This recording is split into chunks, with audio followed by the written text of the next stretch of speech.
right, so this is Jess. We are doing an FU12 Life Narrative interview with participant number 3107. Today's date is August 15th, 2017.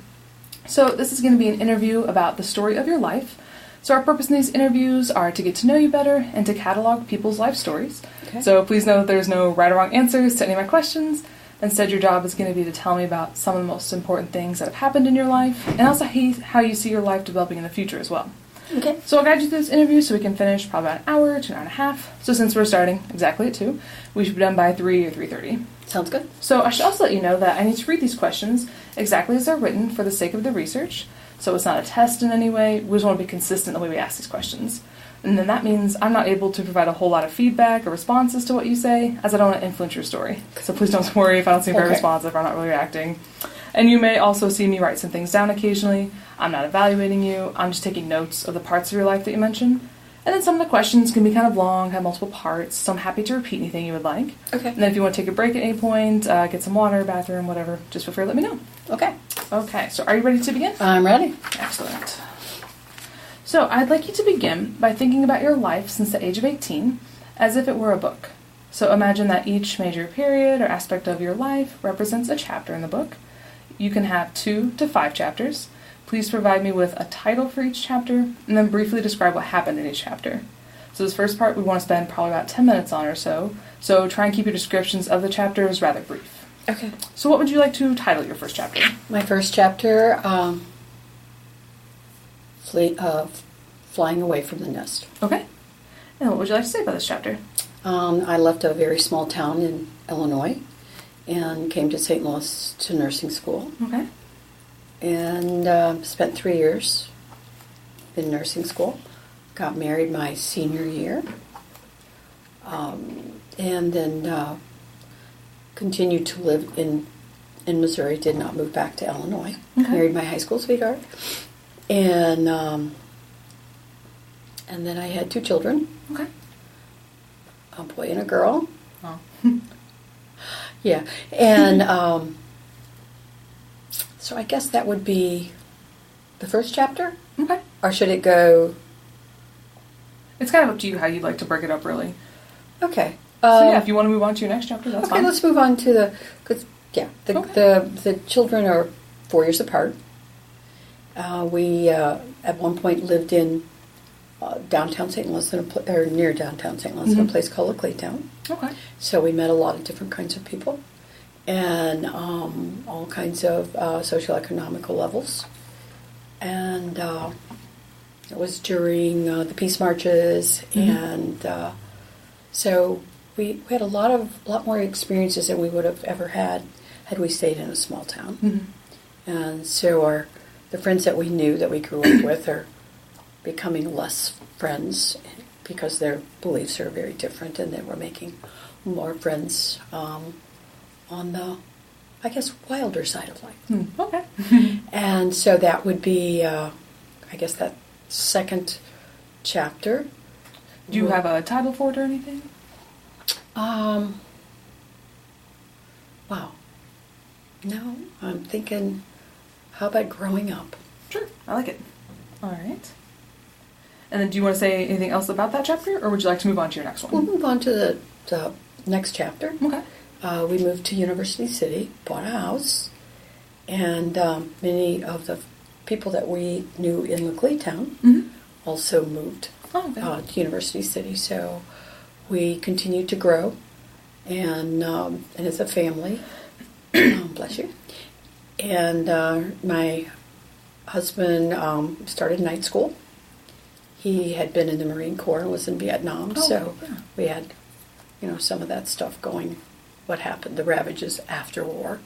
And so we went to school at night, and I worked part-time. And we raised our kids.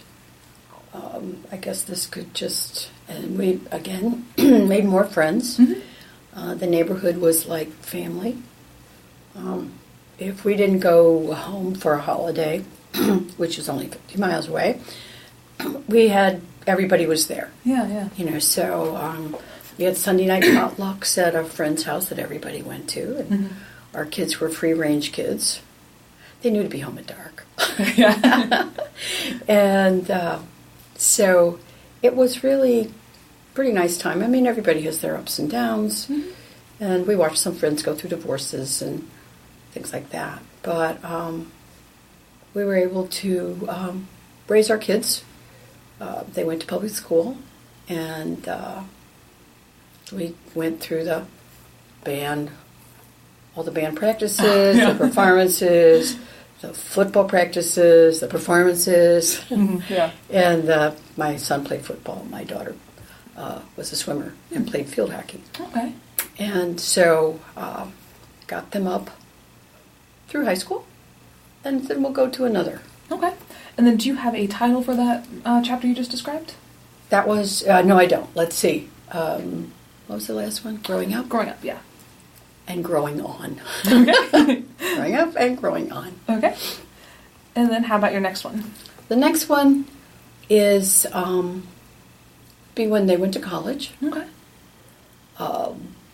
And then how we learned how to be a couple again, Mhm. because our kids were slowly getting out of the house. And we had one who went to school for 6 years, still didn't graduate, but, and so those years were very, again, learning for all of us. And we, my daughter went to University of Wisconsin, and then spent a year in Spain. Oh, okay. So that was kind of difficult for us to have her that far away. Yeah. But we did, and it was, again, growing. So we continued to grow. Mhm. Our kids continued to grow. We learned that, not having a college education was not the end of the world. And he lived at home for a while, and then got an apartment. He met his wife-to-be, Okay. and so, they began a life of their own. Mm-hmm. Jenny was doing all kinds of crazy things because she graduated. And then she spent time in Florida teaching. She spent outdoor science. She spent time in California teaching outdoor science. Okay. And then decided to go back to grad school. And her and her boyfriend went to, they were federal observers on fishing boats. Oh, okay. She in Hawaii for a while, and then they both went to Alaska. You ever cool. saw the ugliest catch? Oh, yeah. Most yeah. dangerous catch? Yeah, they were on those boats. Every fishing boat, every commercial fishing boat has to have a federal observer. Wow. So okay. they can say what they're catching is correct, the size. Mhm. So we learned to live with that. And then they got married. Both of them got married. And so we learned to be together. Mhm. Yeah. And learned to do more things together, because before he kind of did his thing, I did mine. He's a runner. Mm. I became a runner, so we did a lot of runs. Okay. And then we started trail running, and we did a lot of those. Yeah. And had a very good time. Mm. So we'll go on to the next one. Okay. Do you have a title for that one we just described? Okay, that one is learning about life. Okay. All right. And then on to the next one, which will also be the last one. Yeah. Okay. Okay, so we both ran until I was 62, he was 63, then we decided it was not fun anymore. Oh, okay. Because our bodies were not that happy. Hmm. So we started bicycle riding. Oh, okay. And did a lot of rides around here and other places. Mm-hmm. I was still working, he was still working. Enjoyed our jobs immensely. In between that time, he worked for the railroad, and then he took a buyout, and then he went back to school, became a paralegal. Okay. So there was a little tension there. And then started working for a law firm and really liked it. Hmm. So his last 15 years of work was with a law firm, Okay. and he retired 6 months before I did. So we're kind of learning what it's like to be at home together at the same time all Mhm. day long. Our kids, we now have grandkids. Oh. We have a girl that's 14, and she and her parents live in Arizona. Mm. The kids moved for his job, which was kind of traumatic, but everybody got through it. They've been there for 6 years. And then our daughter lived in North Carolina, Beaufort, because she worked for NOAA. She and my son-in-law worked for the National Oceanographic, blah, blah, blah, blah, blah. Okay. She was a research diver. But they just moved to Texas with my grandson because his mother's got Alzheimer's, so they're going to take care of her and find jobs. And Yeah. so it's a little tense. Mm-hmm. So this summer's been difficult. My mother's still alive. My dad died about 10 years ago. Okay. And my sister and I, there's 4 of us, but there are 5 of us altogether, but only 2 of us take care of my mother. Mm. And so we've been gotten her into assisted living and kicking and screaming, but she liked it. Yeah. Sold her house, and she was happy then about that, not have to worry about it. Mhm. But she was not a pleasant person. Okay. Yeah. And so my sister and I would take turns going out weekly and whatever she needed to go or do or whatever. Mhm. And she just quickly died in June. We were shocked Oh wow. because we didn't, just like she completed chest pain, was dead in 10 minutes, which is not a bad way to go. Mm. In retrospect, it was just difficult for those of us who were here, just, Yeah. trying to get used to it. Because with my dad, my sister and I took care of him the last 3 days of his life. And we were his hospice people. So it was easier because we could say goodbye and we could do all those wonderful things. But there weren't any wonderful things to do for my mother. Mm. So apparently we had done them all already. Okay. Yeah. But my poor little 14-year-old granddaughter was home at our house when all this happened. She's Okay. like, I'm here for my vacation. And I didn't want to be going to a funeral. And I said, okay, after the 3rd time I looked at her, I said, I'm sorry my mother died, okay? And she goes, oh, sorry.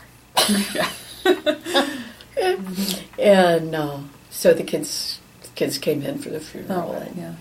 And we had a nice funeral. We always make our funerals fun. Mm. So we had a little bar set up in the Oh, funeral. nice. And so that's been hard. And then right after that, with the funeral, we flew down to North Carolina to help my daughter pack her house. Okay. My husband helped my daughter and her husband drive. I came back home, Oh, drive gosh. to Texas, unload the stuff, and then he flew back. Mm. And then we had a friend who invited us to Martha's Vineyard Oh, okay. for a week. And another friend whose brother works for Southwest. Mm-hmm. So he paid for because his sister had a heart attack in February, and she called me, and I came up and called 911, and they did all the hard work. I was just there. Oh, okay. But so it's been that kind of a year. Wow. But it was wonderful at Martha's Vineyard, and now we're home. And we know one of the things we learned from my mother passing so quickly was that, because we've been putting some things off we want to do, is that let's just do stuff. Mm-hmm. Yeah. And so that's where we're waiting for the next adventure. Hmm. Okay. Yeah, and that's where let's put that afterlife. All right, sounds good. And then, so for the rest of our questions, they're going to be kind of more specific moments that you can choose from. You can choose from any moment in your life. So for the rest of them, they don't need to be after the age of 18. So Okay. any point in your life. So for our next one, can you please describe a scene or moment in your life that stands out as an especially positive experience? So this could be like the high point scene of your entire life, or just pick a really happy, wonderful, exciting moment.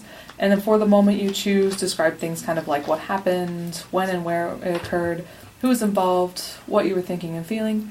Also maybe why you think the moment was so good, and what it might say about you as a person. Well, I think one of the, I take all of my, whatever happens to me, may they be small, may they be big, I've learned, to be happy with what's in front of me. Mm-hmm. Just yesterday I was talking to my neighbor, and we were just talking, all of a sudden a beautiful yellow little finch popped on the fence. It's just that kind of joy. Mm-hmm. It's kind of uplifting. Mm-hmm. And then I went to go out to my front door, and I look out, and there's a little boy sitting there. I know who he was, but he's sitting there petting my cat. Okay. And it was so cute. And his dad says, he goes, "I'm sorry." I said, No. That's really nice to come out and see this sweet little 4-year-old Mm-hmm. sitting there petting a cat who's being pleasant for a change. But it's those kinds of things. But I understand what you're asking. I guess from early time on, growing up in a small town I was born in 48, so in the 50s, 60s, and everybody knows who you are. They know your grandparents and all this stuff. Mm-hmm. Well, my parents were divorced, and it was you didn't get divorced then, Mm-hmm. so it was they're divorced, and my dad had remarried, and my mother didn't have such a good reputation, my birth mother, but my stepmother basically raised us from the time my sister and I were 3 and 4 years old. That's when my parents got married. And we always considered that our anniversary, all of us. So there were, I think I grew up wanting to fit in. Because I knew that I didn't, because my sister and I were not, because we spent most of the time with my stepmother's family. Okay. Yeah. And 90% were absolutely amazing, and they treated us like we were hers. Mm-hmm. But you have those little people that go, she's not your mother. Yeah, I know. Yeah. Yeah, those wonderful aunts. So that kind of thing, I think, molded me into kind of quiet. I try to be the peacemaker. I try to be liked, So that's where I am, which really gives you nothing there. Okay. And what you ask. No, that's fine. Yeah. So for our next question, we'll just go ahead and move on to the next one. Yeah. So for this one, in looking back over your life, can you identify a scene that stands out as a low point, or maybe even the lowest point in your life story? And then even though events like this are unpleasant, I'd again kind of appreciate details like about what did happen, kind of who was there, what you were thinking, feeling about it, maybe why you think it was so bad, and what it might say about you. Okay. I guess one of the low points is when I told my birth mother that I didn't want to see her anymore. Mm-hmm. She had always been in and out of my life. And when she visited, because she was supposed to have us for 6 weeks of the summer. Mm-hmm. That was the legal part of it. Mm-hmm. But I just, as I got older and older, I didn't care. She was a very selfish person.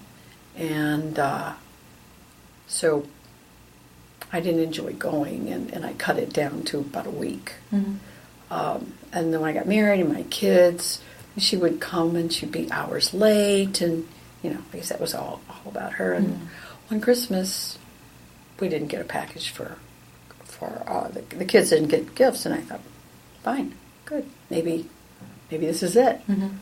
And then 2 weeks later, she calls and says, "I guess you're mad at me." And I said, "No, I don't really want to talk to you anymore." Mm-hmm. And so I felt bad doing that.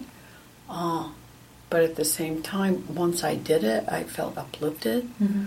I didn't have to drag that around anymore.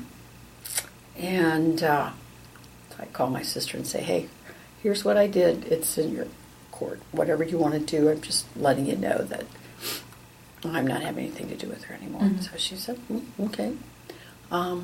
So, but I always felt maybe I could have been a bigger person and continued to do that, to continue to have her in my life. But so I went to counseling and found out, no, I did what I needed to do for me. Mm-hmm. So I think that might have been the lowest of my personal. Mm-hmm. Okay, yeah.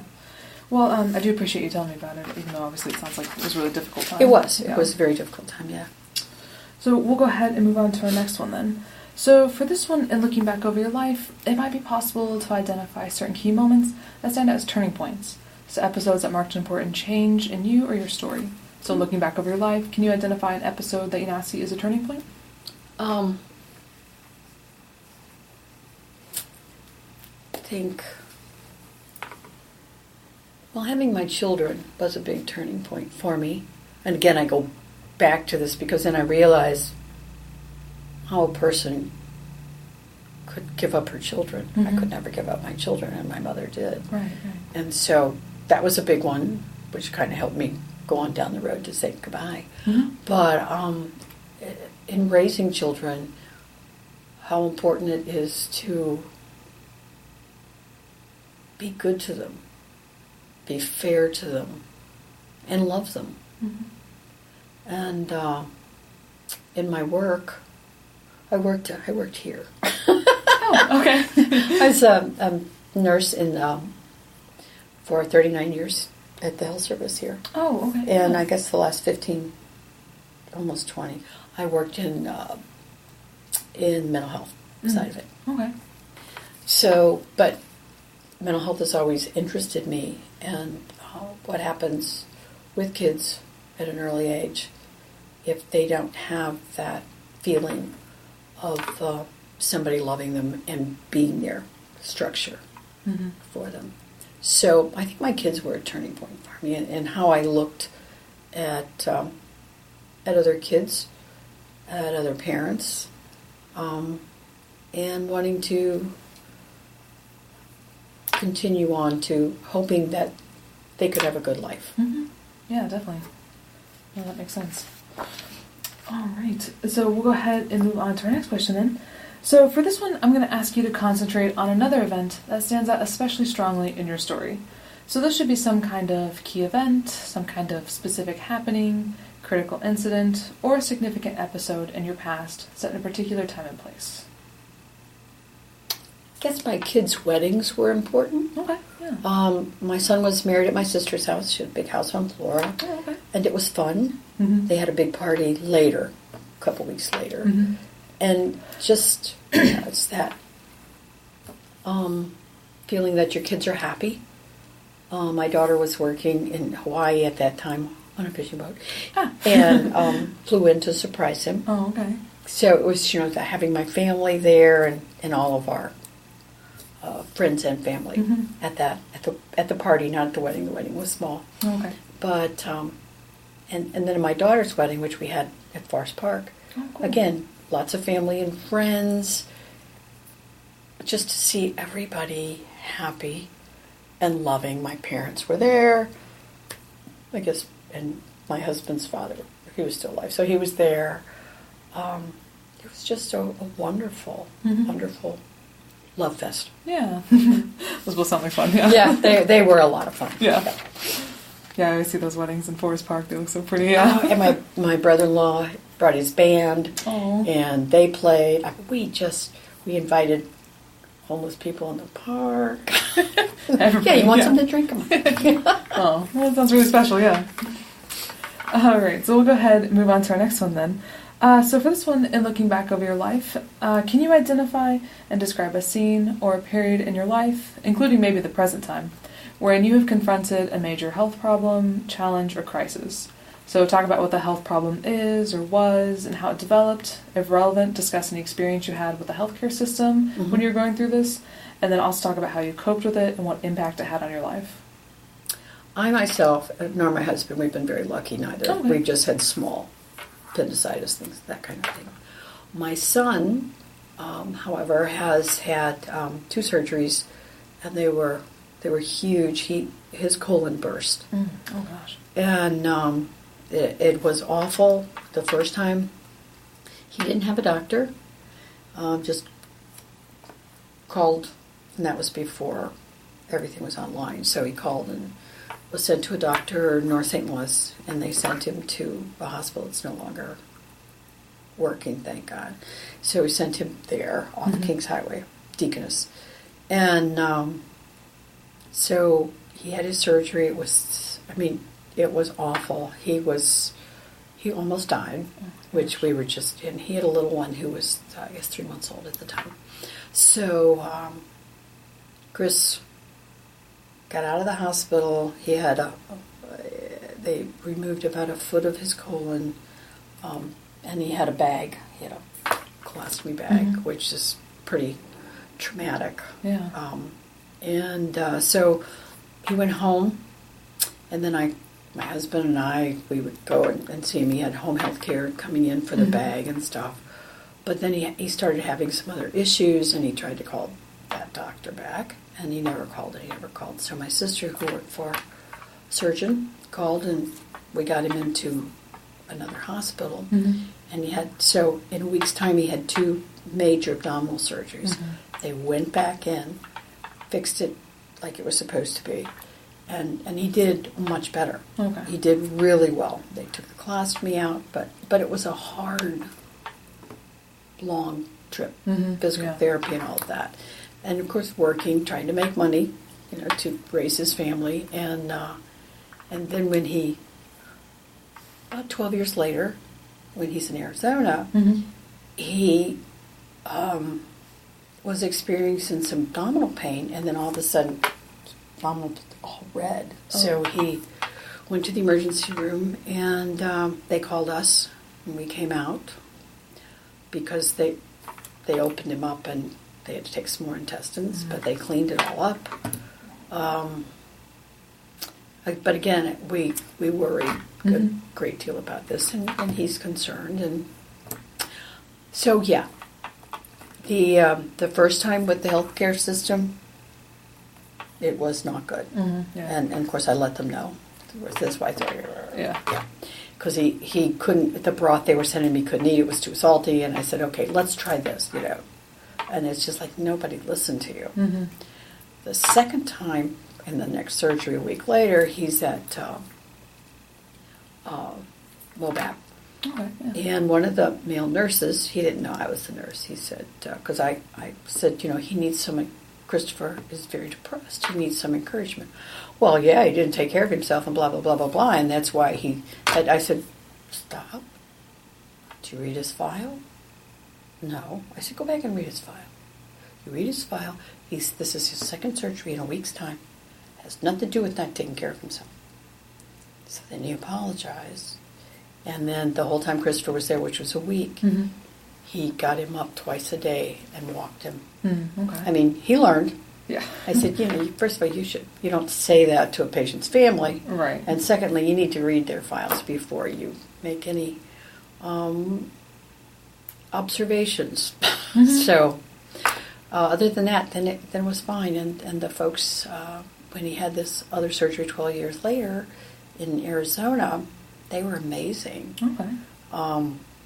They had, and Christopher was amazing because he knew everything he needed to do. He got up out of bed when we were waiting there after he had his surgery. They bring him back, and they're going to help him.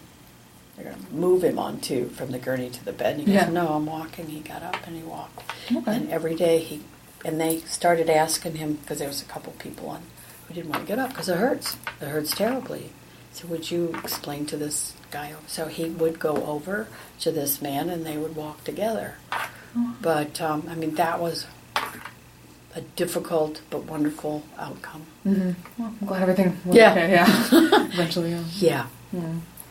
And then, how about you personally? Have you ever experienced anything? Obviously, your son's was a big deal. It did involve you. Well, I did. I had, this was, I was 59, so it was about 10 years ago. Okay. And it was Thanksgiving, and my kids were all out here.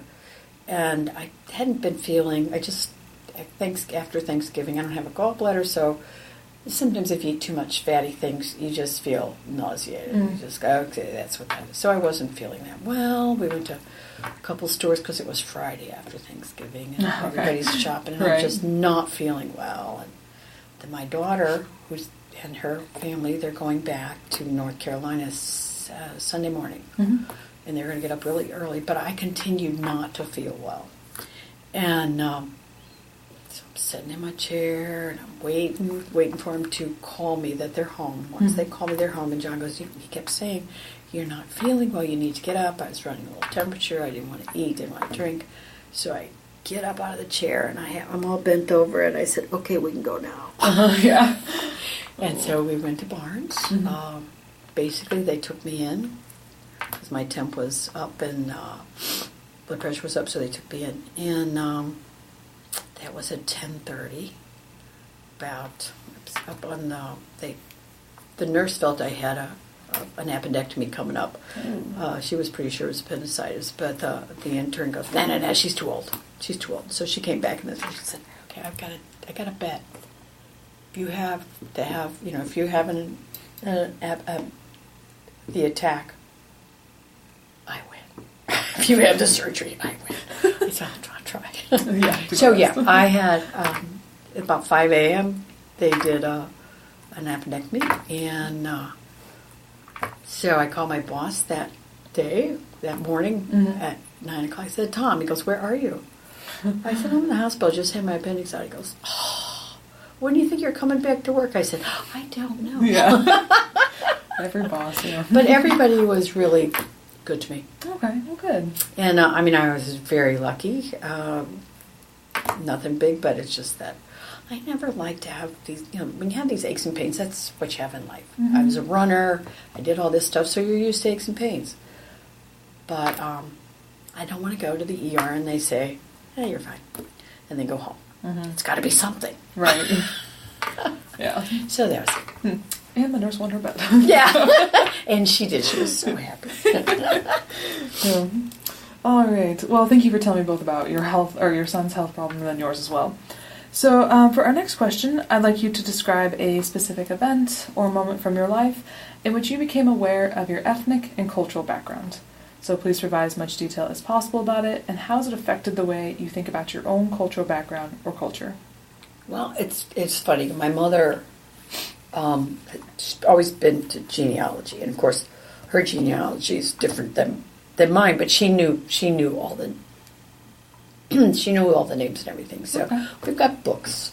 Oh, she did the book for my mother, my birth mother, and so I kind of know. Yes and no. Her dad, we didn't have much information on my birth mother's dad, so there's a whole part of the family we didn't know, but the others we did. So they were German and somewhat Irish. My dad, apparently, they said his father was all English, and my grandmother was half German and half Irish, so they said. But so we found out a lot. I had relatives that came over on the famine ships. Okay. And we didn't know anything about the famine ships. My husband and I went to Ireland, and we were staying in a bed and breakfast, interesting place. And they had a book called Famine Ships, so I read it, and then I brought it home. Yeah. But they talked about, they just kept shoving those Irish into ships and shipping them over. Mm-hmm. And if somebody was sick, they took them to, they didn't let them come in. And, of course, Ellis Island was there. But a lot of ships, they diverted to Canada. Okay. So Toronto had a big hospital there, which I didn't know until much later. Mm-hmm. But so my mom goes, "I don't understand this. They say that your great whatever grandfather Grogan was born in Canada." And I went, "Oh my God, then he was on a famine ship." So I showed her the book, and so I thought that was pretty cool too for those people. Then they crossed over and made it to Illinois. A lot of my relatives were coal miners, so I was very proud of that. How awful it must have been to have worked like that. And So I'm very proud of all my ancestors, basically, to know that I'm such a mix. I'm just a little bit of everything. Not Native American. I was a little disappointed. Because years and years ago, for my mother, I did this. I said, our family must have just been really Johnny-come-latelys because we got nothing. Right. Maybe. And then we found out, no, that's not necessarily true. They were here, but they still had nothing. Oh, well. So, yeah. Yeah, what you gonna do? Yeah, what are you gonna do? Yeah. All right. Well, that's really interesting. Yeah, about those relationships and stuff. Yeah. All right. So for our next one, in looking over your life, can you identify the single person or group of people that's had the greatest positive influence on you? So in other words, identifying like the best character in your life story, and then describe this person, group, or organization in the way in which they've had a positive impact on you. Well, I guess it would have to be my stepmother, because she and her mother and father, my grandparents, they always treated us like we were theirs. Okay. They taught us that we were not better than anybody, for sure, and nobody was better than we were, and that everybody had to work hard, and that you treated everybody like you wanted to be treated, no matter who it was. And so that's how we grew up. My grandparents, her father was a truck driver. Okay. And my mother's mother she worked in a dress factory over in Illinois. But she was part of the union, the United Garment Workers, to start the union. Oh, okay. And but it's when you go back and you read about what she did, she would go to Chicago, which was a big deal for a woman who had no high school education. But she was very smart. A lot of my family had no high school education.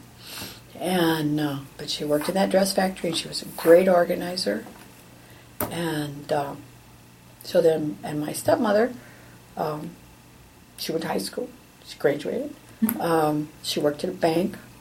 She was very well educated.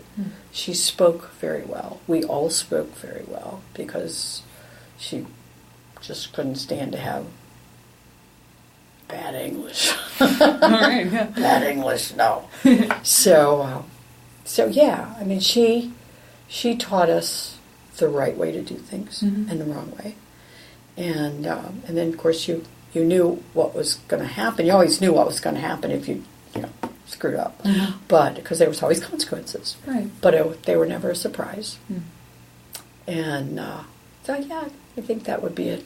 Okay. And then kind of on the opposite end of that, can you identify the single person or group of people that had the greatest negative influence on you? So in other words, the worst character in your life story. And then describe this person, group, or organization in the way in which they had a negative impact on you. Oh. Well, sometimes I think, I would say my mother, my birth mother. But then when I found more about what it was like for her growing up, which was awful. Her mother was married 4 or 5 times. My mother was married 6 times. Anyway, we were the first. But she was raped as a young child by one of her mother's boyfriends. And so she had a pretty nasty life. But she didn't learn anything from that life. And maybe she couldn't, because of her terrible experiences. I don't know. But so I learned to learn something from every person that I met, bad or good. But my birth mother was very selfish, especially when it came to my sister and I. The men in her life always came before us, and we saw that it was evident. Yeah, I think that was it. Okay, yeah. Well, thank you for telling me both about those good and not so good characters in your life. Both pivotal. Yeah. So for our next one, in looking back over your love life, it might be possible to identify certain key moments that stand out as turning points. So again, these episodes that marked an important change in you or your story. So in looking back over your love life, can you identify a particular episode or moment that you now see as a turning point in your love life? And then if you can't really identify a turning point, then just some kind of moment or event where you went through some kind of change in your love life. And then this can involve any of the romantic partners you've had in your lifetime. Only had one. Oh, okay. So make it easier then. Yeah, fortunately, no names are involved. Okay. But, well, my husband and I have known one another since high school. I'm 2 years younger than he was. He was in the seminary first and then left the seminary. He was going to be a priest. And then he left the seminary and we went to a small Catholic high school in Illinois. Okay. And so we dated. Then he went to the service, went to Vietnam. Mm-hmm. And then I went to school and he came home and he was sure cute. He had beautiful black hair, blue eyes. So, yeah, I mean, I always loved him. Mm-hmm. I guess our marriage, but I guess I can remember going up because he was wounded in Vietnam also. So going up to Chicago to see him, and a mortar blew up in front of him, but he was lucky. The two guys in front of him were not. But going up and seeing him in bed, and it's just, made me love him and cherish him that much more. Mm-hmm. And then when we got married, he started going to school at night. He worked full-time, went to school at night, 10 years. Wow. So I was very proud of him for doing that. He wasn't an alcoholic, but he could drink until it was all gone. And a lot of it had to do with his experience in Vietnam. So we went through some issues there, tough times. But we stuck with one another, and he came through it. We both came through it. Mm-hmm. And, we just, I guess in deciding that, we used to always tell everybody that the only reason we never got divorced because nobody wanted the kids. But we never got divorced because we remembered what we had at the beginning. Mm-hmm. And so we've been together. It'll be 49 years in December. Oh, wow. Congratulations. Yeah. We goes, well, okay, let me see. Yeah.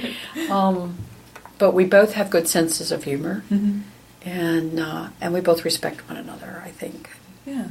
There's no one particular moment. I think it's an accumulation. Okay. Yeah, 49 years. Yeah. Mm-hmm. All right. Well, let's see. Your first interview with us ever, as part of the study, was back in March of 2009. Oh, wow. Yeah. So, yes, it's been, about 8 years or so. Yeah. So, in looking back over these past 8 years or so since your first interview with us, what were some of your hopes, dreams, or goals during that time, and do you think you achieved them? Oh, 8 years ago. Well, at that time I was working. Okay. And here. And I've been, when did I retire? 3 years ago, I guess. Almost 4 years ago. Oh, okay. And so it was hard in the office because mental health is not easy. Yeah. And you're dealing with other people's children, and so it was every day. I would always go home thinking, okay, everybody's good today. Yeah. And then in the morning you go, oh, what is left for me in the morning? But but work was something I really enjoyed. It was really hard. My husband supported me a great deal because he knew how much it meant to me. Mm-hmm. And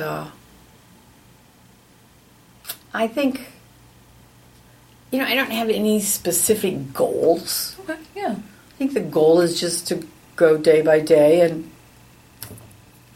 love my family, and try to be a pleasant person. Mm-hmm. And I also have a couple different groups of friends. I've got some. We call ourselves the Crafty Crew.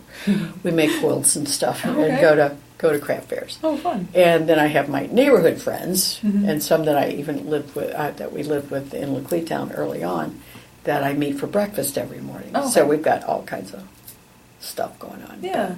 So yeah, I just got some little stuff in there. Mm-hmm. Okay, and then kind of going off of that, so your life stories included those key chapters and scenes from your past, like you described, but also includes how you see or imagine your future. Mhm. So, can you describe what you see to be as the next chapter in your life? Like, what's next for you? The next chapter kind of scares me because I don't want to be incapacitated. Mm-hmm. So we try to, stay healthy, and I do yoga twice a week and go spinning and try to walk more. Mm-hmm. But I try not to look at that Okay, yeah. because that's the part that scares me. I don't want to get old because now all I see is my friends who happen to be older than I am. Mm-hmm. Some have hip issues, some have died, some have Alzheimer's, and that's not pleasant to look at. Mm-hmm. So I'm just trying to look one day at a time. All right, fair enough. Yeah. All right. And then one last question for this part of our interview. So lastly, I'd like to ask you to provide me with a life theme. So in looking back over your life as a story with the different chapters and scenes, can you identify a central theme, a message, or an idea that runs throughout your life? I guess what runs through my life sounds very Pollyannish, but is try to do the right thing. Mm-hmm. I like that. And be pleasant. Yeah. Not that I can't be wrong and nasty, but I try to Right. start out nice. It's a thought that counts, right? Yeah, it is right. All right. So that is actually the end of the recorded part of the interview. So I just want to thank you for sharing your story and telling me about all those moments in your life. I really appreciate it. Thank you. So let me go ahead and stop this recording.